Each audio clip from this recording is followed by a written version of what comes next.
ഇജ്അൽ അലാമത സഹ് ലിസ്സഹീഹ്.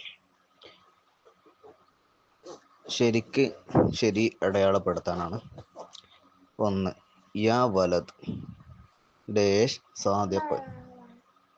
ഇവിടെ ബ്രാക്കറ്റിൽ അൻതി അൻത രണ്ടെണ്ണം കൊടുത്തിട്ടുണ്ട്. അപ്പോൾ അവിടെ ആണ് പെണ്ണ് അതിനോട് യോജിച്ചത് മനസ്സിലാക്കിയാലാണ് ഇവിടെ നമുക്ക് പൂരിപ്പിക്കാൻ കഴിയുക. യാ വലത്, വലത് എന്നുള്ളത് ആണാണോ പെണ്ണാണോ? അൻതി എന്നുള്ളത് പെണ്ണാണ്, അൻത എന്നുള്ളത് ആണാണ്. അപ്പോൾ വലതിനോട് യോജിച്ചത് ഏതാണ്? അൻത എന്നുള്ളതാണ്.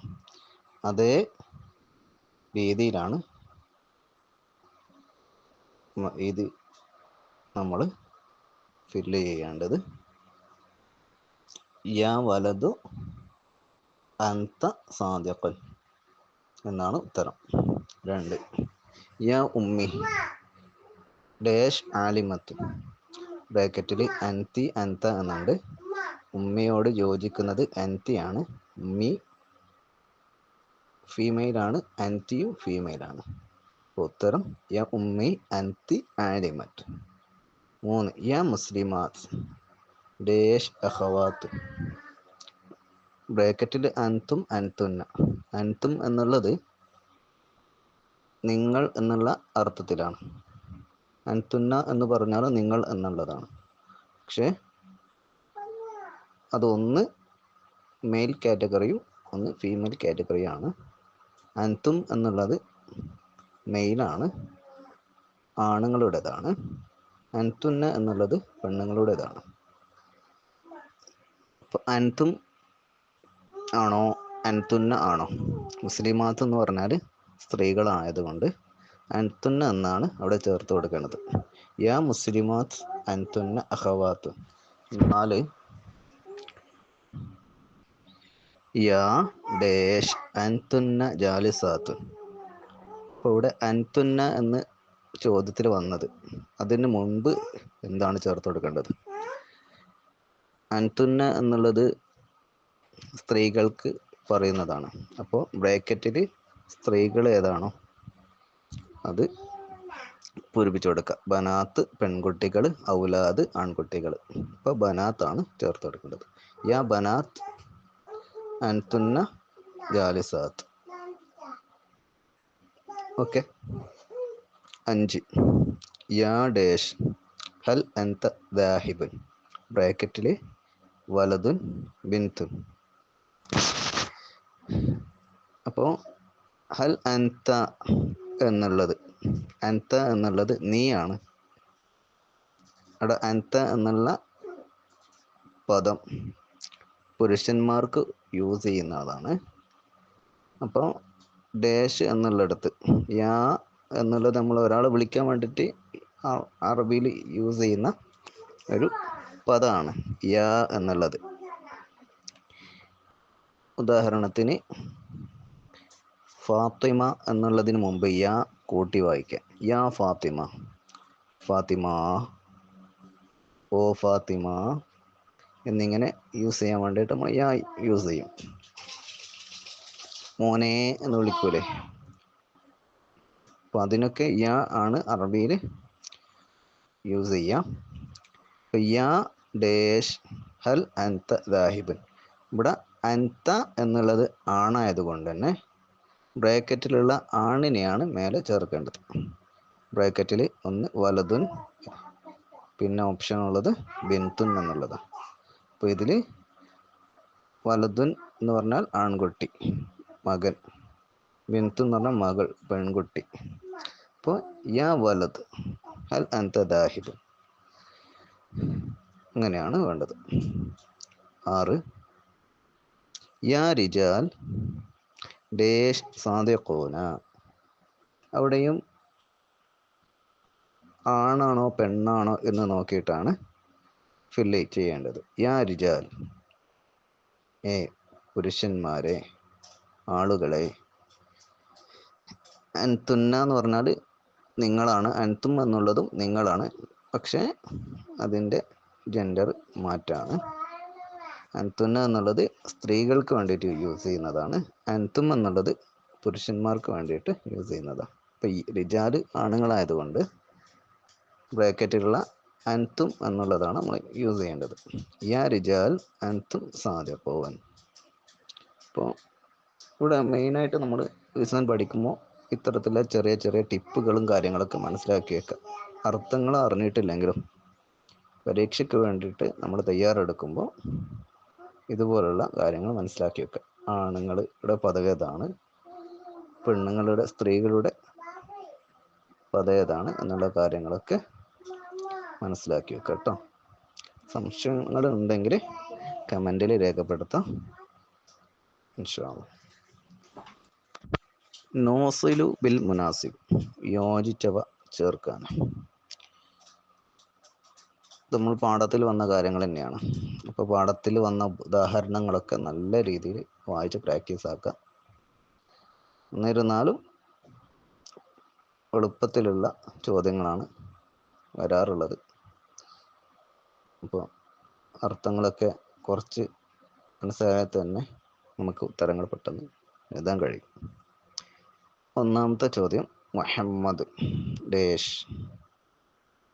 അപ്പം മുകളിൽ ഓപ്ഷൻസ് ഉണ്ട്. ദീനുന എന്നുള്ളതാണോ, ഖിബ്ലത്തുന എന്നുള്ളതാണോ, വത്തനുന, നബിയുന, റാഹിമത്തുൻ, അതുപോലെ മുഹമ്മദ് സല്ലല്ലാഹു അലൈഹി വസല്ലമ എന്ന് എഴുതിയത് കൊണ്ട് തന്നെ പെട്ടെന്ന് നമുക്ക് നബിയുന എന്ന് കണ്ടാൽ അതാണ് അവിടെ ശരിയെന്ന് മനസ്സിലാക്കാൻ കഴിയും.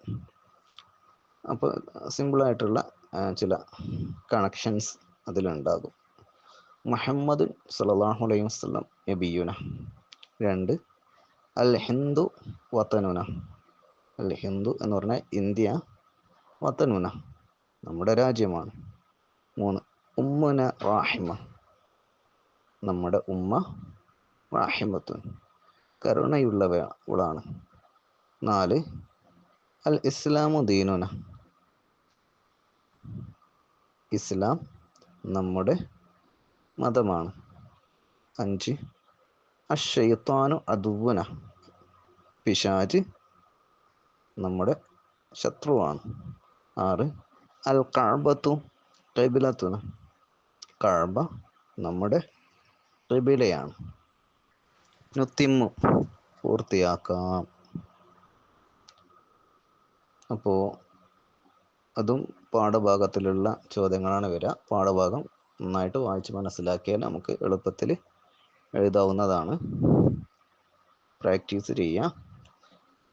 1, മിൻക നർജു റഹ്മത്തൻ അൻത ഖൈറു റാഹിമീൻ, ഇതൊരു പദ്യത്തിൽ വന്നതാണല്ലോ. 2, ഇസ്തജിബ് ദുആഇന ലാ തറുദ്ദൻ ഖായിബീൻ.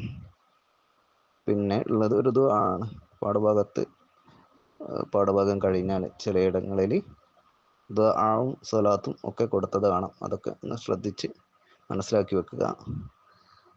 3, അല്ലാഹുമ്മ ഗ്ഫിർ ലനാ ദുനൂബന. 4, യാ അസാതിദതു ശുക്രൻ ലക്കും. ഓക്കെ. നുൻശുൽ അസ്ഇലത്തി കമാ ഫിൽ മിസാൽ, ഉദാഹരണത്തിൽ ഉള്ളതുപോലെ ചോദ്യങ്ങൾ നമുക്ക് ഉണ്ടാക്കാം. ഉദാഹരണത്തിൽ ഒരു ചോദ്യവും ഒരു ഉത്തരവും കൊടുത്തിട്ടുണ്ട്. അതിലുള്ളതുപോലെ നമുക്ക് ചോദ്യങ്ങൾ ഉണ്ടാക്കാം എന്നുള്ളതാണ്. ഒന്നാമത്തതിൽ ഒരു ഉത്തരം കൊടുത്തിട്ടുള്ളത് കാണാം. അൽ ഖാത്തമു ഫിൽ ഖിൻസ, മോതിരം ചെറുവിരലിലാകുന്നു. അപ്പം നമ്മൾ ഒരു ഉത്തരം പറഞ്ഞിട്ടുണ്ട് ഇവിടെ. അപ്പം നമ്മളോട് എന്തായിരിക്കും ചോദിച്ചിട്ടുണ്ടാവുക? അപ്പം അതിനനുസരിച്ചിട്ടാണ് ചോദ്യം ഉണ്ടാക്കേണ്ടത്. ആ ഉത്തരത്തിനനുസരിച്ചിട്ടുള്ളതാണ് ചോദ്യം ഉണ്ടാക്കേണ്ടത്. അപ്പോൾ സ്വാഭാവികമായിട്ടും എവിടെയാണ് മോതിരം എന്നാണ് ചോദിക്കുക. എവിടെ എന്നുള്ളതിന് അറബിയിൽ ഐന എന്നുള്ളതാണ് യൂസ് ചെയ്യുക. ഐനയുടെ ശേഷം ഏത് വസ്തു ആണോ നമുക്ക് ചോദിക്കേണ്ടത് ആ വസ്തുവിൻ്റെ പേര് ചേർത്ത് കൊടുക്കുക. ഇവിടെ ഖാത്തം ചെറുവിരലിലാണ് എന്നുള്ളതാണ് പറഞ്ഞിട്ടുള്ളത്. അപ്പോൾ ഖാത്തം എവിടെ എന്നാണ് നമുക്ക് ചോദിക്കേണ്ടത്. അപ്പോൾ ആദ്യത്തിൽ ഐന, അതിന് ശേഷം ഖാത്തം ചേർത്ത് കൊടുക്കുക. ഐനൽ ഖാത്തം, മോതിരം എവിടെയാണ്, അതാണ് അത് ആ ഉത്തരത്തിൻ്റെ ചോദ്യം. രണ്ടാമത്തെ ഉത്തരമായിട്ട് കൊടുത്തിട്ടുള്ളത് അബി ഫിൽ മസ്റ, എൻ്റെ ഉപ്പ കൃഷിസ്ഥലത്താണ്. അപ്പം എന്താണ് എൻ്റെ ഉപ്പ എന്നാണ് ഇവിടെ പറഞ്ഞിട്ടുള്ളത്. ഇപ്പോൾ ചോദ്യത്തിൽ അതിന് എൻ്റെ ഉപ്പ എന്നുള്ള അബി എന്ന് തന്നെ കൊടുക്കാൻ പാടില്ല, നിൻ്റെ ഉപ്പ എന്നാണ് ചോദ്യത്തിൽ കൊടുക്കേണ്ടത്. അയിന അബൂക്ക, ക എന്നുള്ളത് നിൻ്റെ എന്ന അർത്ഥത്തിന് വേണ്ടിയിട്ട് യൂസ് ചെയ്യുന്നതാണ്. അയിന അബൂക്ക, അബു എന്ന് പറഞ്ഞാൽ ഉപ്പ, ക എന്ന് പറഞ്ഞാൽ നിൻ്റെ, അബൂക്ക നിൻ്റെ ഉപ്പ. അയിന എവിടെ, അയിന അബൂക്ക, അതാണ് രണ്ടാമത്തതിൻ്റെ ചോദ്യം. മൂന്നാമത്തത് അവിടെ ഉത്തരം കൊടുത്തിട്ടുള്ളത് നഅം ഫിൽ ബിഇരി മാഉൻ കസീർ. നഅം അതെ,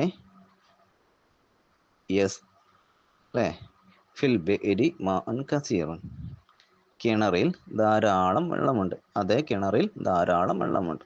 ഇപ്പം ചോദ്യം എന്താണ്, കിണറിൽ വെള്ളമുണ്ടോ എന്നാണ് ചോദിക്കേണ്ടത്. ഇപ്പോൾ ഉണ്ടോ എന്നുള്ളതിന് അറബിയിൽ നമ്മൾ യൂസ് ചെയ്യുന്ന പദമാണ് ഹല്ല്. ഹല്ലിന് ശേഷം എന്ത് വെച്ച് ചോദിച്ചാലും അത് ഉണ്ടോ ആണോ എന്നുള്ളതാണ് അർത്ഥം കിട്ടുന്നത്. അപ്പോൾ ഈ ചോദ്യത്തിന് ഈ ഉത്തരത്തിൽ നഅം ഫിൽ ബിഇരി മാഉൻ കസീറും ഉത്തരാണല്ലോ. അവിടെ നഅം എന്നുള്ളത് ഒഴിവാക്കി അതിന് പകരം ഹല്ല് വെച്ച് കൊടുക്കുക. അപ്പോൾ അത് ചോദ്യമായി. ഹൽ ഫിൽ ബിഇരി മാഉൻ, കിണറ്റിൽ വെള്ളമുണ്ടോ. 4 അവിടെ ഉത്തരം കൊടുത്തിട്ടുള്ളത് സൈൻ അൽഹംദുലില്ലാ. സ്വാഭാവികമായിട്ടും നമുക്കൊക്കെ പരിചയമുള്ള ഒരു ഉത്തരമാണ്. ഐ ആം ഫൈൻ എന്നുള്ള വാക്ക്, how are you, I am fine. അപ്പം അതിനു വേണ്ടിയിട്ട് അറബിയിൽ യൂസ് ചെയ്യുന്നതാണ് ഇത്. അത് നമുക്കൊക്കെ പറഞ്ഞ് പ്രാക്ടീസ് ചെയ്ത് പരിചയമുള്ളതാണ്. ഇത് എളുപ്പത്തിൽ നമുക്ക് കിട്ടും.